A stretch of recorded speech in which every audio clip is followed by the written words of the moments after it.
of Aliyot, the Russians. Now, I am a great believer that the Russians, in terms of the modernization of Israel and where Israel got to,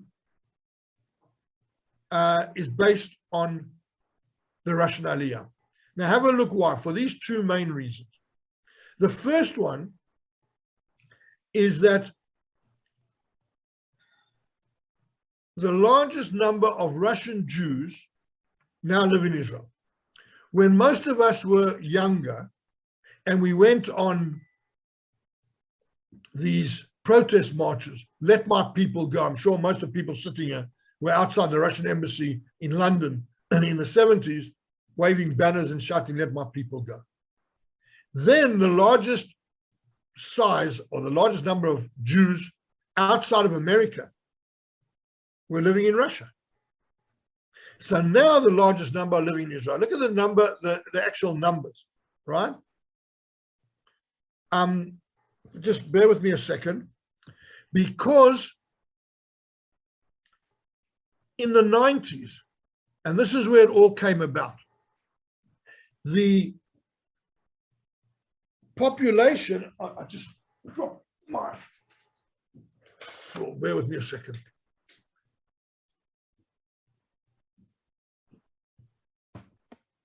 Over 1,200,000. Beforehand, the Moroccans, remember last year, so I've had to pick up this place, I just want to make sure of the numbers. The Moroccans were the largest ethnic group in Israel until the Russians arrived. Now, not only were the whole of Russian Jewry there, but they also now account for 20% of the Jewish population of Israel. Now, why do I hesitate there? Because there is no small number of questions about who is actually a Jew out of this Russian Aliyah. Now, remember in the 90s is when the former Soviet Union, as it was called then, was falling apart. The oligarchs were stealing all the natural resources. It was a huge amount of anti-Semitism, and people wanted to leave. And amongst those people were no small number of Jews, in inverted commas, who halachically weren't Jewish. And in the way they lived, they weren't Jewish because they'd all been communists before. They couldn't live openly as Jews. So the controversy of who is actually a Jew has never gone away. And for that reason, Avigdor Lieberman is absolutely secure in his base, because 20% of the population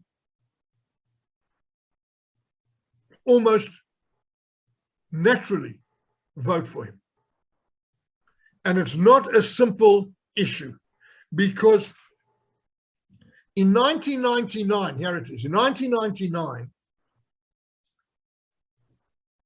most of them who lived in Israel had come after 1989.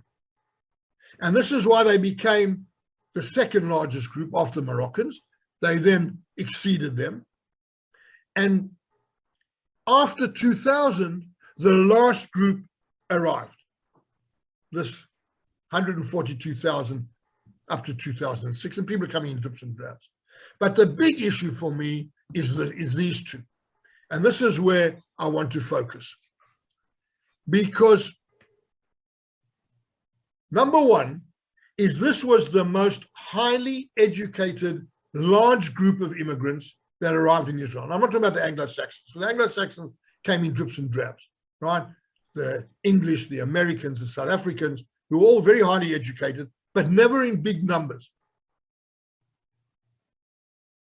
Suddenly, you had engineers, doctors, PhDs by the thousands, never mind the hundreds, musicians, everybody. And in the 90s in Israel, there wasn't workplaces for them.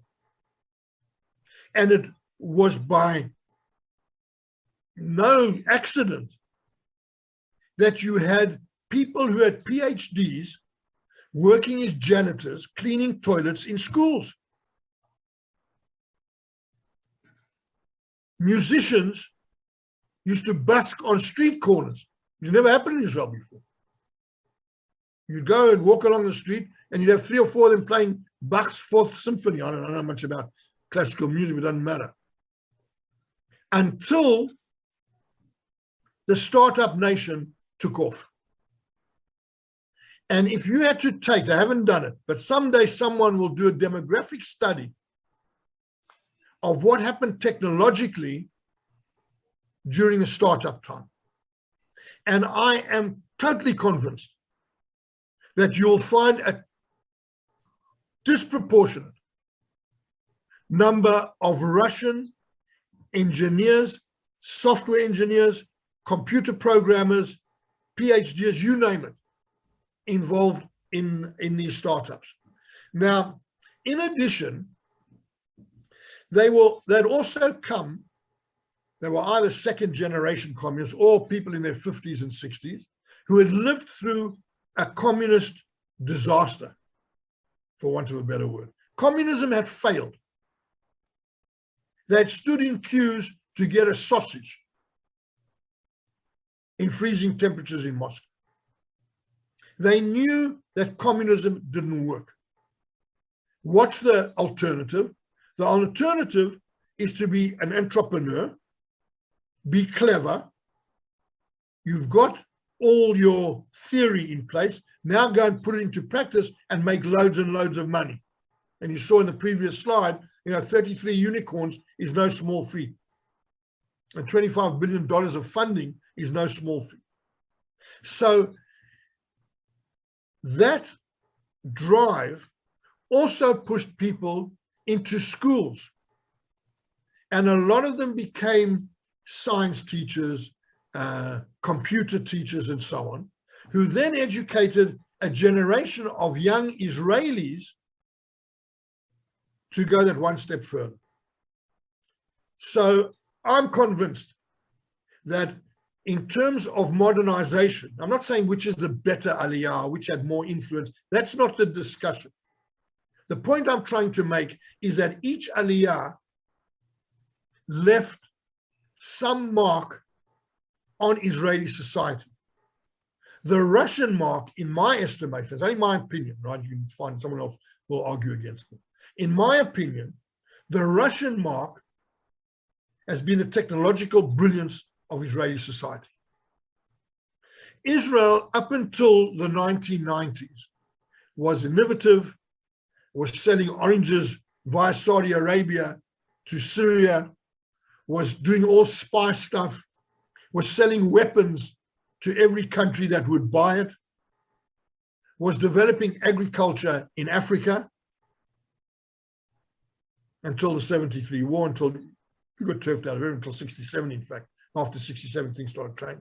But Israel had never, ever been a technological trailblazer, which the Russian immigration, in my estimation, took that step one step further. And Israel became that very, very important. And it still is, well, it is the most important technological country. And remember, we're talking about 9 million people, right? Makes no sense. But what we have to do, and someone mentioned once before, wouldn't it be nice if we could take out of these aliyot some key individuals and the influence that they've had within the society and therefore on Israeli society as well. So I've taken 5 names. Some of them you'll know, some of them you won't know, and each of them has had or left a mark, still leaving a mark on Israeli society. The first one, everybody knows. But what people don't know about Natan Sharansky, and of course the image people have of Natan Sharansky is walking across from, in Germany when they did the swap, and they did, you're walking across and he's going through checkpoint Charlie and the whole, comes to Israel, his wife's waiting for him. Now remember, the comparison between Natan Sharansky and Menachem Begin is a very interesting one. Why? Menachem Begin's wife, Eliza, was with him until the day she died in everything he did. Natan Sharansky and his wife, I forget her name, were divorced not long after he arrived in Israel. After all the years he'd spent in the Gulag or wherever he was, several years after they were in Israel, they were divorced. Natan Sharansky also became the head of the Jewish agency. Now, this is where I get involved. Because Natan Sharansky, who had come from a very discriminated and persecuted minority, had some very strange things to say about the Palestinians and the Arabs in Israel. And Natan Sharansky became very right-wing. And in fact, when he was elected to parliament as part of the Likud, he made the Likudnikim look pretty soft. Now, I'm not sure where his legacy is going to sit, because there's no doubt he was a huge hero of Jewish life in Russia. And he epitomized, I mean, firstly, if you say Russian persecution of Jews, what's the first name that comes to mind? Natan Sharansky, for sure. But is his legacy tied up with that? Or is his legacy tied up with his right-wing politicization in Israel? Question mark. You can make your own decision. The next one is this guy. Now, this guy's an interesting guy. Yuli Edelstein, he became the Speaker of the Knesset. Now, you can see where the Russians went here, the key Russian individuals, mainly into politics. So he becomes the Speaker of the Knesset, also through the Likud, also through the right wing, and he's the first guy to announce that he's going to run against Netanyahu in the primaries that the Likud are going to run. Politician through and through, and a very shrewd politician, by the way. Very clever guy. So he's still around, and he's going to be around for a long time, and no one knows if, number one, primaries will take place in the Likud. Number two, if Netanyahu will run. And number three, who else is going to run in his primaries? So keep your eye on Yuli Edelstein. The next guy is this guy. Now, this guy, you know my view on this guy. I'm not going to give it over and over again. He should, or I'm not going to say, because I'll allegedly, right? If I say, David, if I say allegedly, it's not your, if I say allegedly, you can't stick me in jail, right? Nod your head if I'm correct, right? Allegedly. Allegedly, he did not so good things in Moldova, where he comes from. But Avigdor Lieberman is the Minister of Finance, and this is what he had to say about the tourism industry in Israel yesterday. He said, because what's happened with all these new regulations, the tourist industry in Israel is just about dead. So tour guides and travel companies and these kind of things are just absolutely not going to survive. He went on television and said the following: if you're working in the tourist industry, go find another job. I can imagine how that went down. He had to apologize a few hours later. Well, he didn't actually mean get it. Yeah, you can imagine. He couldn't get out of that one because, of course, it's recorded and it said, go get another job. He knows, doesn't matter what he says or what he does, he will always have his 20%, well, not quite 20%, 90% of 20%, I don't know how much it is, whatever it is. A large number of the Russian votes will always vote for Avigdor Lieberman. Almost like Donald Trump, when Donald Trump said, if I walked down Fifth Avenue and shot someone, they'd still vote for me. Lieberman could say the same thing. If I walked down Alameda Street and shot someone, they'd still vote for me. Now, so his legacy will be the power of this minority. And he is powerful. He's a kingmaker in the next election, which we saw from the polls beforehand. He will be the kingmaker because nobody will get a pure majority. If you have an election tomorrow or next year, or 3 years or 4 years, you're going to have the same results. The country split down a bit. 2 big parties, and the rest of them are all these, 5, 6, 7, 8 seat parties, of which he will be the kingmaker. The next guy is this guy. You might have heard the Bronfman family, might not have heard of him. He's a philanthropist, made a huge amount of money, large amount of money, and gives a lot to charity. But I don't want to spend a lot of time on him, but you'll know who he is. This is the guy I want to spend a bit of time on because he epitomizes what happened beneath the surface. You haven't heard of this guy, right? Nachman Dushansky, he's dead. Unfortunately, it's not a good thing to say, but I can say what I like because he can't come back and say what I'm not allowed to say. He was from Lithuania originally. He worked for the Russians during the war. He was like a Lithuanian security officer for the Soviet Union during the war and after the war, and was part of the KGB in Lithuania. And then he went to Russia, and he came on Aliyah through the back door. So Israel suddenly is stuck with this guy who's a war criminal. And when the Soviet Union fell apart and Lithuania got its independence, they wanted him extradited on war crimes issue.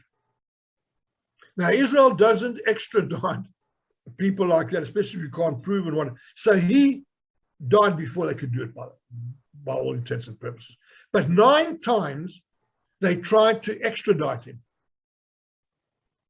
on charges of, I can't even remember the exact ones, but it was all kinds of criminal activity. I don't know how they disguised it, but basically it was on the basis of war crimes. So those are the 5. I mean, there are tons more. I could have clicked anywhere on choosing someone, but I wanted to give sort of an overview of the different areas that this community has had an impact. We've got a few minutes left before I want to open it up because there are a lot of questions and I'm sure there are going to be a lot of comments. But one thing I do want to stress is the influence that the community has had on taking Israel that one step further into the technological world of trailblazing.